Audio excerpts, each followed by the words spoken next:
Well, howdy partner. I'm Lydia Naomi. Okay,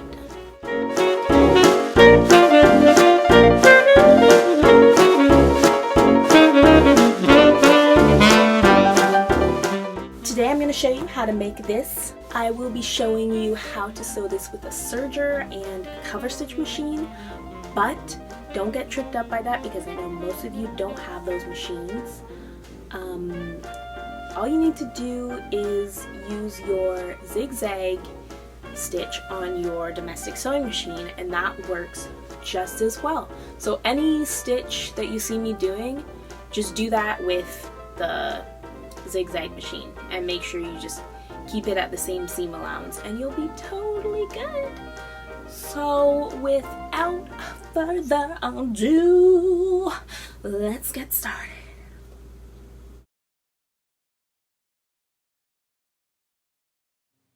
I have here a nice stretchy fabric that I'm laying out, and I'm placing the grain line parallel to the salvage edge. That's that kind of ripply edge.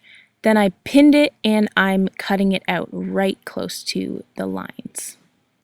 I'm now cutting a tiny snip at the center neck and the waistline on either side. And now I'm placing on top of a cutting board, a cutting mat, and using my rotary blade instead of using scissors. So you can use either method. This one I find a little bit easier, but I showed you both ways just so that you know. And this way I only have to place weights on top instead of pinning it. I'm now cutting in the middle of the fabric and I don't have the salvage to show me where the grain line is. I'm lining up this ruler with the grain line of the fabric and then placing the pattern on top and lining up the grain line to the ruler so that I know that I'm getting this on grain. And then I'm placing a snip at the center and the front. Here I am just measuring the grain line from the edge of the salvage so that I know that it's exactly with the grain. And then I'm cutting it out. And make sure that you turn your pattern over so that you're not getting two left sides or two right sides. And then again, I'm doing the center snip and just a snip on the front, somewhere on the front. Now I am lining up the neck piece with the salvage edge. I know it's on grain. Cutting it out, putting a snip in the center on both sides. Here I'm just adjusting the domestic machine. I'm just showing you that you can adjust it, the stitch length and the zigzag width, and then this is what you come up with. You can choose whichever one you want. I like the one at the bottom. And then I'm just showing you here how I am lining it up with the 3/8 because that's how much seam allowance we added, and then you just stitch. But alas, I am going to stitch with this serger. I've just done the shoulders. And you can see there. Now I'm applying the sleeve. So lining up the center notch to the center and make sure the back of the sleeve is lining up with the back of the body armhole. And then I'm just sewing. I'm cutting off an 1/8 because this serger only makes a 1/4 inch seam allowance. So I have to cut off an 1/8 so that so it compensates for the 3/8 that we added to the pattern. Ideally, I should have made my pattern with a 1/4 inch seam allowance so that I don't have to cut any off and it's exact. That's the sleeve added on. So you see how I added the sleeve on, and now I'm going to line up the side seams and make sure that the underarm is really lining up nicely. And there's my side notch that I'm matching up.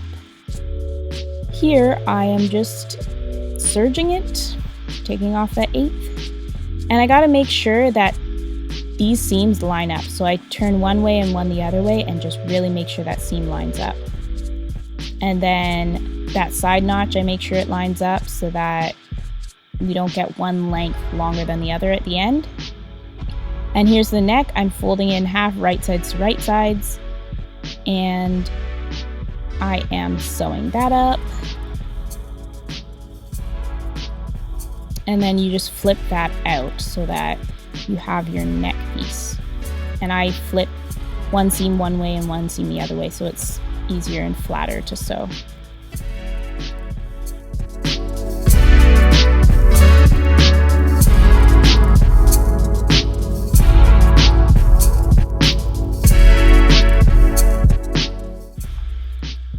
Now what I'm doing is I'm going to attach this right sides to right sides to the front and center notch, front center and back center notch. So the back center notch lines up with the seam on the neck piece because you want that seam to be in the back, not in the front. That just wouldn't look nice. And then I'm lining it up right sides to right sides. First, you attach the notches to the center front and the center back, and then you start stretching it and adding pins to wherever you can. Just one in the middle, and you just keep stretching it as I'm doing and adding pins in so that you kind of get an even placement of this neck piece. Of course, the neck hole is much bigger than the actual neck piece because we want the neck piece to fit tight to your neck. So it's kind of a stretching game. And then just be careful as you sew it in.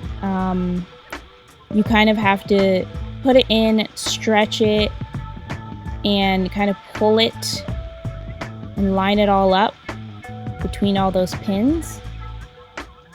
Notice that I've put the pins lengthwise instead of widthwise because this machine has a blade, and if it goes over a needle that's widthwise, it will cut the needle and dull the blade. So I put it lengthwise with the head facing me so I can pull it out very easily. And then I just sew. And make sure your front notch and your back notch matches to the neck piece so that it's nice and even. So here we have it. There's the neck piece. See how I have the seams lining up? And now we're going to sew the hems. So I'm just folding it over that 3/4. And I kind of have learned over the years how to, what 3/4 is without actually measuring it. It comes with time and experience.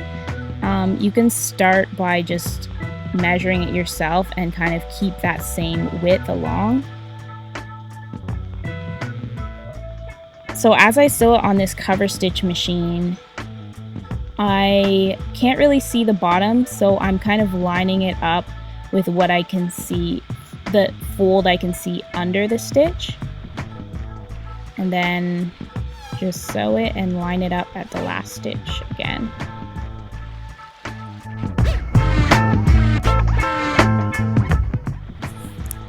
Also, a little tip, just watch how I am finishing and snipping the stitch. I snip the top one first, then I pull it out and snip the bottom off. Otherwise, you're gonna have quite the issue. And that's only for the cover stitch machine. Now I'm doing the same thing for the hem of the sleeve.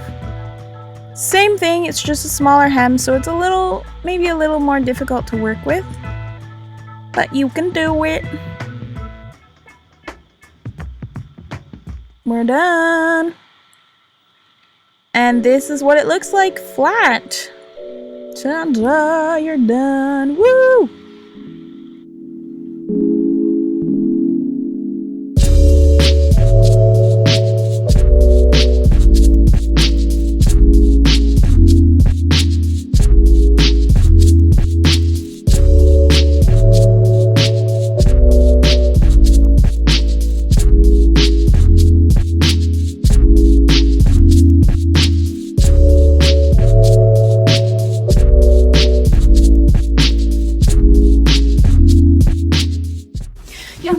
Till the end was very oh, you made it till the This video. I need to learn some dance moves. Send help, please. Good job. Kudos to you if you made this garment with me. And if you were a little confused, just leave me a comment. If you like this video, leave me a like and subscribe if you want to see more, because there's a lot more where that came from. Namely, this beautiful blanket scarf. Made it a couple of weeks ago. It can be like a blanket scarf. Ooh, and it's super warm. Or a poncho, because ponchos are all that jazz. So I will be showing you how you can fringe it like this, and it's a very simple thing. Anybody can do it. If you have a sewing machine and you get some fabric like this, that's all you need. Anyway, it's been nice, but I'll talk to you later.